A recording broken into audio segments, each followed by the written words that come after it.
शाहीन बाग बना देंगे पूरे देश को, यह धमकी है। अमीश भाई सबसे पहले तो आपको सौगात मोदी मुबारक हो। आज एक सौगात मिली है वापिस। 50 रुपया गैस सिलेंडर पे बढ़ गया, 2 रुपया पेट्रोल पे, 2 रुपया डीजल पे एक्साइज बढ़ गई। शेयर बाजार घुलते ही 1 घंटे के अंदर 19 लाख करोड़ का फटका पड़ गया देश को, मुबारक। अब बात नंबर 2 अपन आते हैं वक्फ के ऊपर बात करते हैं। तो वक्फ का जो कानून पास किया है, वक्फ एक्ट बनाया है, ये सरासर असंवैधानिक है और इस कानून के खिलाफ हमारी पार्टी अध्यक्ष बैरिस्टर असदुद्दीन ओवैसी साहब ने सुप्रीम कोर्ट में याचिका डाली है। ये कोई सांसद की गरिमा इससे कम नहीं होती है। प्लेसेस ऑफ वर्शिप एक्ट भी सांसद में ही पास हुआ था, चर्चा के बाद पास हुआ था, वो भी सुप्रीम कोर्ट के अंदर गया है, वहां पे भी हियरिंग चालू है। इलेक्टोरल बॉन्ड्स के ऊपर तो सुप्रीम कोर्ट ने पूरी तरह का असंवैधानिक है। फार्मर बिल का आपने देखा था क्या हुआ था, वो भी तो खत्म हो गया। हमको यकीन है कि इंशाअल्लाह ताला इस मरतबा भी सुप्रीम कोर्ट इंटरवीन करेगा और ये जो नया कानून है वक्फ का, इसको रिपील जरूर होगा। अब बात नंबर ये जो चिल्ला पुकार कर रहे हैं ना कि ऐसा नहीं, फार्मर बिल के टाइम में मोदी ने बहुत कुछ कहा था, कह रहे फार्मर सब इसके अंदर करोड़पति बन जाएंगे। जब उन्होंने कहा नहीं भाई हमको नहीं बनना है करोड़पति, हमको यहीं रहने दो। लेकिन वारिस पठान, विपक्ष में भी होड़ चल रही है, वक्फ के खिलाफ कौन कितना जोर से बोलता है, वक्फ के पक्ष में कौन कितना जोर से बोलता है। इंशाअल्लाह हम तो रहेंगे जब तक ये वक्फ का कानून रिपील नहीं हो जाता। तो कांग्रेस भी है, बोल रही है, वो तो जुबान देता है, कोई लड़े नहीं लड़े, वारिस पठान लड़ेगा, वारिस पठान लड़ेगा आखिरी दम तक। अब उद्धव ठाकरे का तो मैं प्रवक्ता नहीं हूं, उन्होंने क्यों वहां पे तो समर्थन दिया। कांग्रेस तो लड़ी रही है वक्फ के खिलाफ, वक्फ के साथ कांग्रेस तो लड़ी रही है, हम भी लड़ रहे हैं। अरे भाई हम तो सबसे ज्यादा लड़ रहे हैं, हम तो कौम के लिए लड़ना है, तो हमारे मजलूमों की, यतीमों का, बेवाओं का अधिकार है। हमारी मस्जिद है, दरगाह है। देखिए योगी ने तो शुरू कर दिया, सारे डीएम को सुबह में 6 बजे बुला के आदेश दे दिया कि सब जितनी इंक्वायरी करना शुरू कर दो। अभी शहजाद भाई यहाँ बैठे हुए बताए अपने आप को, अभी मैं आगा खानी खोजा हूं। शहजाद भाई आगा खानी खोजा का एक ऑर्फनेज था मुंबई के अंदर, वहां पर एक उद्योगपति जो देश के सबसे बड़े उद्योगपति है, उन्होंने वो जमीन को हड़प करके वहां पे अपना बड़ा सा इमारत बना दिया। जाइए लड़के निकाले के करिए, आप हमारे साथ आइए, मिलकर लड़ेंगे, इमारत खाली कराएंगे, उनको बचाने के लिए। Shehzad Poonawalla reply, okay you made your point. Shehzad Poonawalla,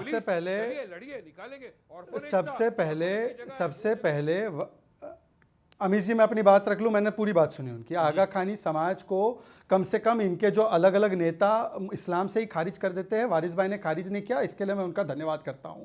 आगा खानियों की जो जमीन थी वो वक्फ बोर्ड के उस समय के सदर जो आप भी आगा खानी है, क्लैरिफिकेशन के लिए मैं पूछ रहा हूं, आप भी आगा खानी है? मैं आगा खानी हूं, बहुत प्राउड आगा खानी हूं, और इसीलिए मैं कहता हूं शायद वारिस पठान तो मुझे मानते भी नहीं होंगे मुस्लिम अंदर अंदर से, ये बाहर से तो बोल देते हैं, वरना शिया बोर्ड अलग सुन्नी बोर्ड अलग क्यों था, एक ही बोर्ड रहने देते।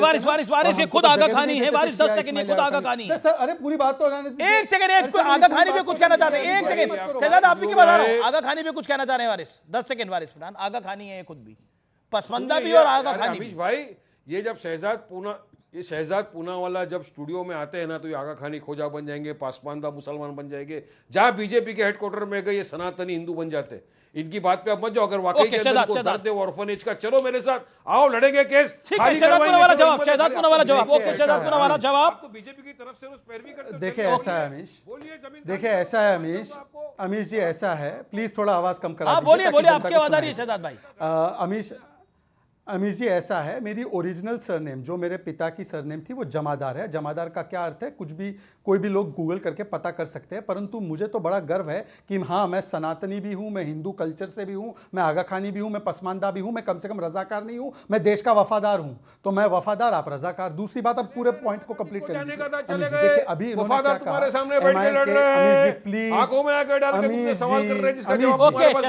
अमीश ये तरीका ठीक नहीं है, मैंने सारी बात सुनी। शहजाद बोलिए आप।